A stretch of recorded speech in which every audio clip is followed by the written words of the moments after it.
Hey guys. Okay, so everybody should have a green survey. Can you hold it up in the air? Hold it up in the air. What, like you just don't care? All right, good. Okay, and our students should have clickers. I'm not sure if we ran out or not. Some of the parents were able to get some as well, but we're going to be using those through the PowerPoint. Okay, so hi guys, my name is Christina. Can I say hi, Christina? Hi, Christina.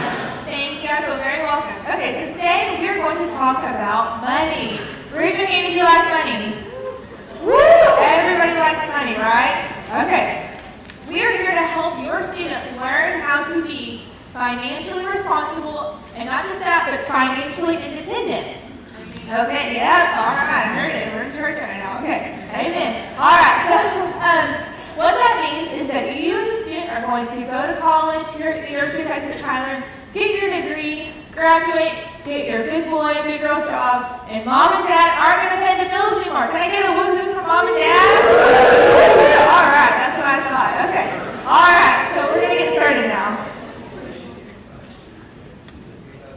Okay, and if you look in your guidebook on page 7, there's all the different information which I'll go over about our student money management program. That's what this is about. We also have a website that you can go to, and this is where that PowerPoint is downloaded to, so you can access it later, follow along with us and whatnot. But there is that scan code up there on the guidebook, so you can follow along using your scan thing. Okay, so services we offer as our student money management program is, first thing is, like I said, we have a website with tools and articles and resources, things that students can download and use, access right in their very own home. Excel sheets, all kinds of stuff that's going to help with their money management process. We also hold workshops and events on campus. Oftentimes I'll advertise in the dorms, posters are on campus, give out prizes, fun stuff, but it's going to be an educational opportunity for your students to learn about a certain topic that we're going over with money management. So lots of workshops and events, fun, educational, stuff like that. And this is our newest piece. We have a personal, you can make an appointment at smm@uttyler.edu to meet with me or my graduate assistant to have a personal one-on-one coaching session. We can sit there, look at your budget, whatever financial concerns you might have, and just kind of go over those.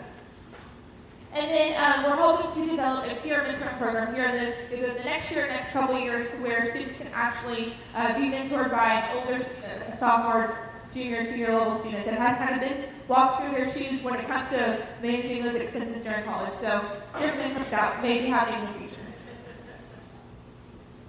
Okay, so college is pretty expensive, right? Yeah? Okay, so what are some things you have to pay for in college? Go ahead and shout them out to me. Tuition, books, housing, food, all those things, ding, ding, ding. Correct. All those things are things you have to pay for when you're in college. There's also some hidden fees. Your parking permit, you have to pay for that. Project supplies, clubs. It's good to think about all those different things you have to pay for while you're in college. Because here's some studies that we found online. Because studies show that college students spend 40% of their money on discretionary items.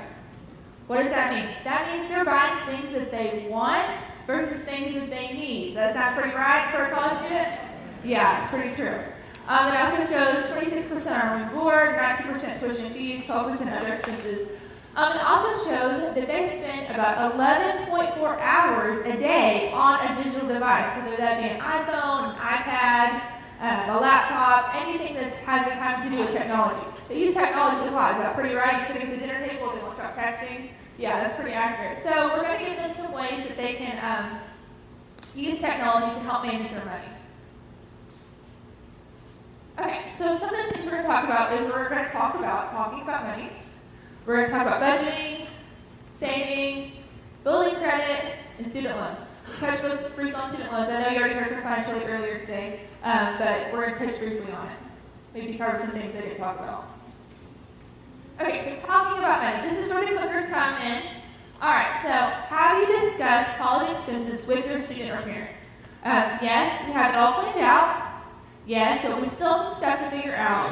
No, but we need to. Or 4, we're just going to wing it.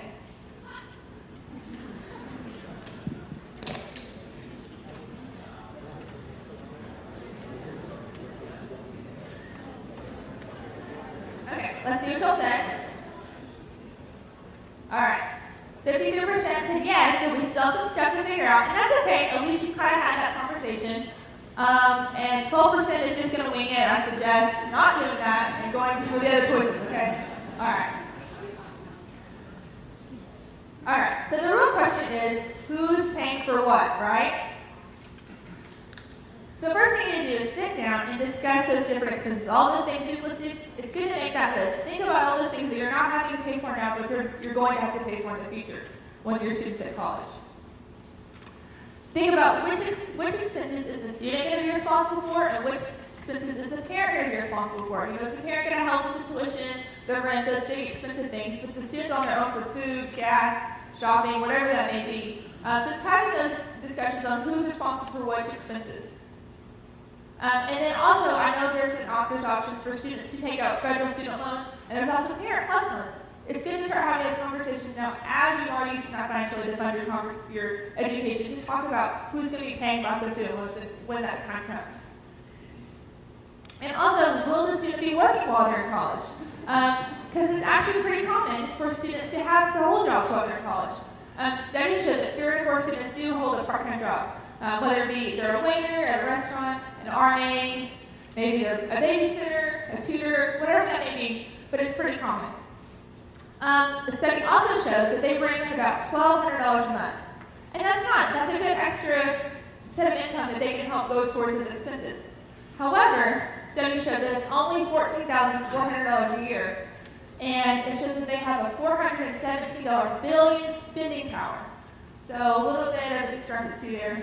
So what that really means is that a lot of students are borrowing the money instead of earning that money, choosing to earn money. So we'll talk about that as well later on. Okay, so we're going to go over some budgeting tips. All right, so do you currently follow a personal budget? Yes, I plan it out each month and track my expenses. 2, yes, I have one, but I never really stay on top of it. 3, no, but I want to learn how. Or 4, what's a budget?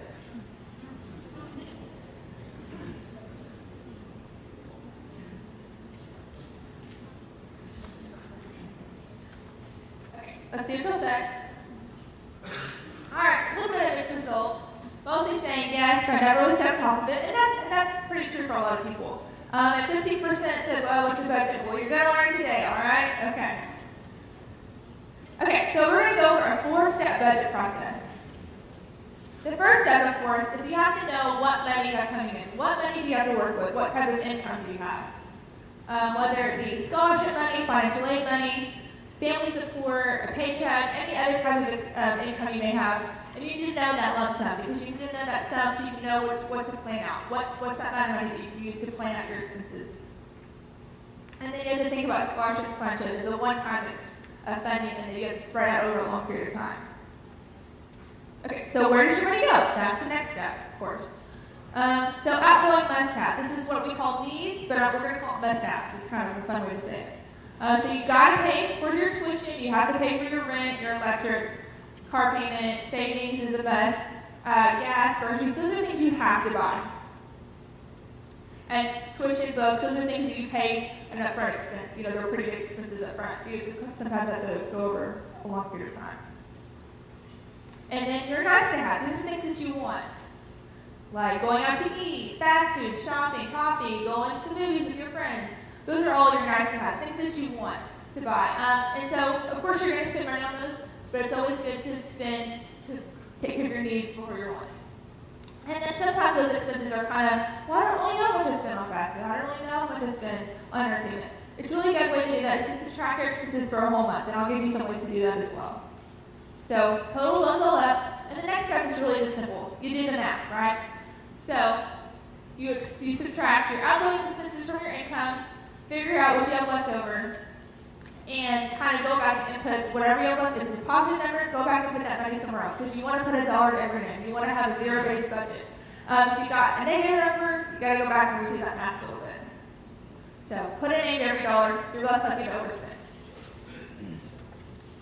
All right, like I said, we've got some great tools at mint.com. This is something that all of you need to write down because it is a great tool. This is actually what I use for my personal budgeting.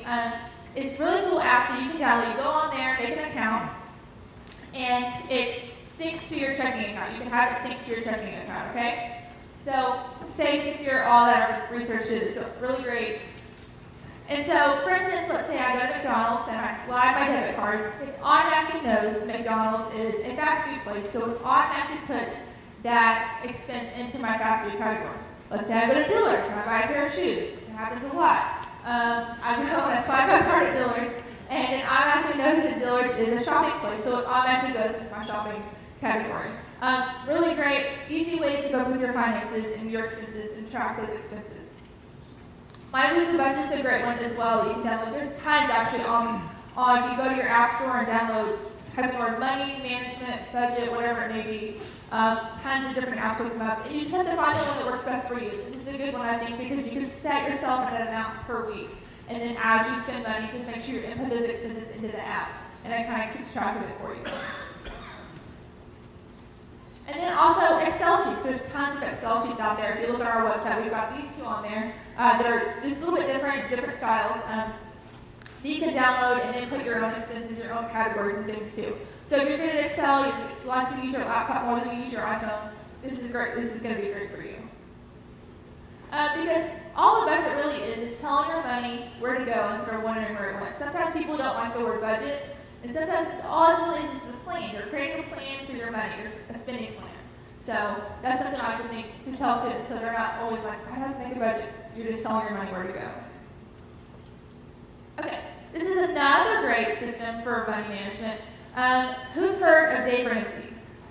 A lot of people. Great, awesome. He's kind of like a money guru. So this is a system that he's come up with. It's called the envelope system. So what you do is you have envelopes, you label them, and you put in a large amount of money for each category. So put in a certain amount for fast food, clothes, movies, whatnot. And then as you spend that money, as you spend something in that category, that money comes out of that envelope. So go to McDonald's, comes out of your fast food envelope. Go to the mall, buy a shirt, comes out of your clothes envelope. Movies, movie envelope. You get the drill. So you keep going. All right. And then once you spend all that money in that category out of that envelope, then no more money can be spent on that category, okay? Until it's time to refill those envelopes. Some people do it monthly, some people do it weekly. Whatever system works for you. But once that envelope money's gone, no more spending money on that item. So just kind of a good way to keep track of your expenses. If you're not really into apps or you want to use cash, this is going to be really helpful. All right, now we're going to talk about savings. This is really important. Okay, so if you buy Starbucks around $4 a cup every day for a year, you could spend that same amount of money on this instead. Taking the cute person next to you on a date, a big screen TV, an iPhone 4S, a PS and a PS3, or for all the above.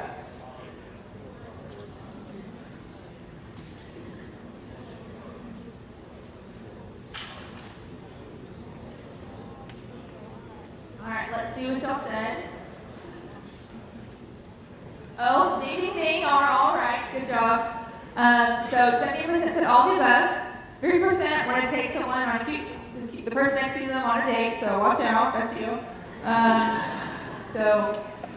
But you'll be able to do all of that, so great, all the above. Okay, so the total amount equals, remember this is $4 a cup every day for a year, $1,460. That's pretty easy to do, to go to Starbucks every day, especially if it's right down the road, right there in the UC. It's pretty easy to do. So it shows that equals out to about $50 for a date. Not a very nice day, maybe that CC's and the movies with your student discount. So big screen TV for $700, an iPhone 4S for about $200, PS3 for $250. But you would still have about $260 to spare. So maybe you could take that person on a nicer date, get a game for your PS3, whatever that may be. And this is just showing you that small expenses add up over time, and that's money that you could be putting into a savings account or into other things that you want. Because the point is you need to start saving now. It's important to start thinking about the future now. Make savings a part of your budget. We talked about categorizing and all those different line items. You can make savings a line item. Make sure you're putting money away for savings. This is called paying yourself first. Paying yourself first means when you get that paycheck, whenever you get that money, whatever it may be, put a little bit into your savings account before you go and buy things that you want, before you go buy anything. Put that money away because you're going to be less tempted to spend it. If you wait till the end and say, oh, I'll just put whatever I left over. That's not a good strategy. Put it in the beginning, that way you're not tempted to spend it. And then monitor how much you're saving because that's going to encourage you to want to save more. And say, experts even say that you should have about 3 months worth of income in an emergency fund. That's a lot of money. That's a lot of money even for me as a young adult. So good strategy for a college student, maybe, about $50 to $100. If you get a flat tire, you get sick, something happens to you, you go buy medicine.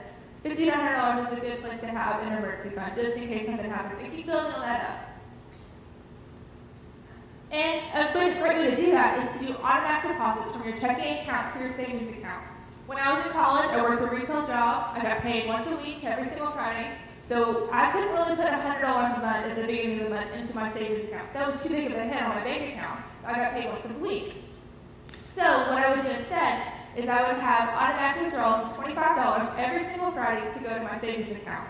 So every single Friday, $25. Then that was pretty doable because it's just $25. I could, put that in savings, not a big deal. But over the course of time, that was me saving $100 a month, but it was a little bit at a time so that I didn't really notice it. So that's a good way to do it for you if you're working a part-time job. Okay, now we're going to talk about building credit. All right, so if you spend $2,500 on a spring break trip on your credit card at about 18% interest, how much will that trip cost you if you only make the minimum payment?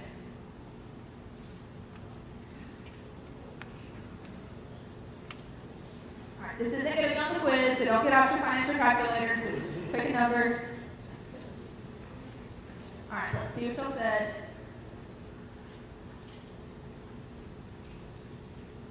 Oh, there we go. Okay. So it looks like 38% said 30,473, 34% 5,673, and the correct answer is $5,673.22. Okay, let's think back. That spring break trip was $2,500 in the beginning, and it was going to cost you $5,673.22. And not only that, 17 years. 17 years is a long time. That's how old most of you are, or close to it, at least your whole life, to pay off a spring break trip. Okay? So, you may have had fun with your friends, you may have got a tan, hopefully you get a sunburn, but probably 17 years later it won't matter. So, okay, so is credit a good or a bad thing? Put a thumbs up for good, thumbs down for bad. Good or bad? All right, okay, so I see some people that are like doing this to the side. That's good, because you're right. Credit is a good and a bad thing, depending on how you use it. Okay, so good ways to use credit is college. In order to talk about credit cards, we're talking about borrowing money. Borrowing money in general can be a good or bad thing. Funding it through financial aid, student loans, those are all good positive things because it's going to have a good turnout. It's a good investment. Grad school, a house, internships, a car, depending on the type of car you get, could be a good investment. Bad ways to use credit. Spring break trip, we're going to talk about that. Pizza for the whole dorm, bad idea. Clothes, lots of clothes, not a good idea. Sporting events, to Rangers game, tickets to Rangers game. 4-hour tickets to Beyonce and Jay-Z concert, don't put on your credit card. Sports car, you don't have a sports car at your age. Insurance rates are awful for that. So those are all things, of course, you want to do, but sometimes it's not good to borrow money for. Save your money up, use earned money to buy those things if you want those things. Don't borrow money for those things. So another question I get a lot is, how do I build credit when I have no credit? And this is something I struggled with myself. When I graduated college, parents did really great about helping me, but I didn't have a credit card throughout college. I didn't have any type of, anything to my name that proved that I could make payments and everything. So this is something that I struggled with as well. So great ways to build someone's credit up at a young age is those student loans. Having those student loans in their name is going to be a great way to help build their credit. While it doesn't affect their credit right now, it will help them once they enter that repayment. Putting bills in your student's name and not your parent's name. are not the parent's name. So electric, cable, water, those are good things. Put those bills in their name. Even if you're going to help them make those payments on time each month, it's just a good way to help them build that credit and help them be responsible for it. You can also use a parent as a co-signer for a secured card or any major credit card. Most of you at 18 can't get a credit card right now, even without a co-signer at all. But when you turn 21, you may still need a co-signer as well. So that would be good, and also just helping that student monitor it. So maybe just having one credit card for one expense. For instance, a gas card. That would be a great way to build that credit because that's something they have to buy anyway. They have to be able to drive from work and back, home to back, school and stuff. So the gas card would be a great way to help them build that credit, help them make those payments, maybe talk to them about it. You know, hey, just remember to pay your gas bill, whatever that may be, but you're helping them build that credit. Or even financing a big purchase with a low or 0% interest rate, such as a piece of furniture, a TV, or even a car if you can get a really good interest rate on that. So financing a big purchase for a long period of time, helping them with those things. Okay, now we're going to talk about student loans. All right, so what is the difference between a subsidized and unsubsidized federal direct loan? Subsidized is a higher interest rate. Unsub doesn't have to be paid back. With subsidized, the interest is paid while in school. They're the exact same.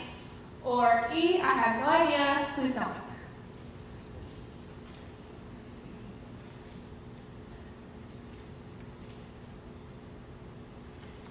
Okay, let's see what y'all said. Oh, a little bit over the board. Most people just put E and they're like, I have no idea, just tell me the answers. Okay, 42% said that. So some of y'all knew what it was. Well, I'll get to the answer in just 1 second. To the next slide. Okay, so we're going to talk about student loans a little bit. All right, student loan definition is it's money that you're borrowing for school that you must repay with interest. Okay, so let's do that one more time. It's money that you're borrowing for school that you must repay with interest, okay? So it's not just money that you're getting for free. It's money that you're borrowing that's not meant for pizza for the whole dorm or concert tickets. It's meant for school, and it's meant to be repaid back. But not just paid back in full, but paid back plus some more. So types of student loans that you probably have seen or have the possibility of taking out is a subsidized, which means the U.S. Department of Education pays the interest for the loan while you're in school at least half time. Unsub means interest starts accruing as soon as the loan is taken out. And then also there's the parent plus loan, which has a little bit higher interest rate. And the only reason we bring these up, not everyone uses student loans to fund their college education, but some do. A lot of students do. As you can see, there's a lot of student debt if you look at the news. So we just show you these so that you know your options. Knowing that you take out the least amount possible, and knowing that always the best loan you can take out is a subsidized, because that interest isn't accruing while you're students in school. The unsub is accruing interest, so is that parent plus with a higher interest rate. So when you look at your options, subsidized is always going to be your best option. Always remember for FAFSA and grants, scholarships, those are all first come, first served, so that part of the deadline is going to be April 1st. Repayment plans and loan forgiveness programs, there's lots of different ones out there. There's lots of different repayment plans and forgiveness programs, depending on the career that you go into. So if you have any questions about that, I've got some flyers and brochures, so you can come, when you see me trying to resource fair, you're welcome to come by and look at those. So those are all a little bit different. Those are just options to be thinking about now as you're paying for your college education. Studentaid.ed.gov is a great website to go to. That is run by the government, federal government, which is where you're borrowing money from. That is going to have the most accurate and up-to-date information, and also you're going to be able to access see what loans you have taken out, so you can keep track of it throughout your college education. If you have any detailed questions, go talk to your financial aid counselor. I know about student loans, but I'm no way an expert about them. So if you have a specific question, something kind of tricky, certain situation, please don't make an appointment with your financial aid counselor. You can make an appointment with me, see if I know the answer, or come ask me and I'll see if I can figure it out. I'm really great about figuring out the answer if I don't know it. Or I'm happy to go with you to talk to your financial aid counselor so that we can work through it together. So if you have any specific questions, they're really nice. I know all of them. Please go talk to them. Okay. And the reason we bring all this up is because we want to make sure our students are being responsible when they're borrowing. Not just responsible, but they're thinking about, okay, I'm going to be a teacher, I'm going to be an engineer, whatever you're going to be whenever you graduate college, and be thinking about, okay, this is how much I plan to make in salary. And so be thinking about those percentages when you're having to pay back a student loan. So we have a rule of thumb here at the university, and it's the 42% rule. And it says a student education loan should not exceed 42% debt ratio of an anticipated income upon graduation. So this isn't, you don't have to do this, but it's just something to be thinking about. Make sure you're thinking about, okay, I want to be able to live a successful and well-established life after I graduate college, and not having all my money going back towards student loan repayment. So you want to be thinking about, how much you're borrowing versus how much you're going to make. Only borrow what you need. Okay, so kind of go over what we talked about. Talking about money, make sure you're having those conversations with your parent and your student. Creating a budget is going to be the best way to figure out where your money's going. Paying yourself first. Start thinking about the future now. Just don't start thinking about tomorrow. Thinking about the next 5 years, 10 years, whatever that may be. But paying yourself first is the best way to do it. Using credit wisely is always good to start building that credit now, but make sure if you are, you're doing it responsibly. And then always borrow what you need. Absolutely, only what you need. Needs versus wants. Okay. Oh, selfie break. Okay, so if you want to, you can come take a selfie, come take a picture with any of the Patriot Pig, whatever it may be, and use that hashtag UTTylerSMM and post it on your Facebook, Twitter, Instagram, whatever it may be. Come show me, or I'll be able to see it when I click the hashtag. And I've got a prize for you as well that you can have. So do that and come show me, and I will give you a prize. Okay, so S&M is social. We have Facebook, Twitter, Instagram, Pinterest, all that fun stuff.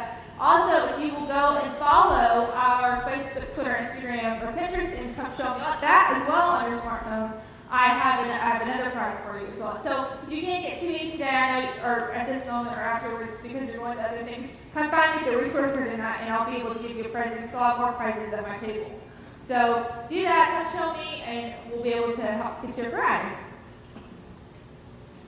Okay, and here's some great resources for you. Career services, they're really great at helping with resumes, finding jobs on campus, outside, off campus as well. So they're a great resource. And then, of course, like I said, financial is going to be a great resource for you if you have the specific questions.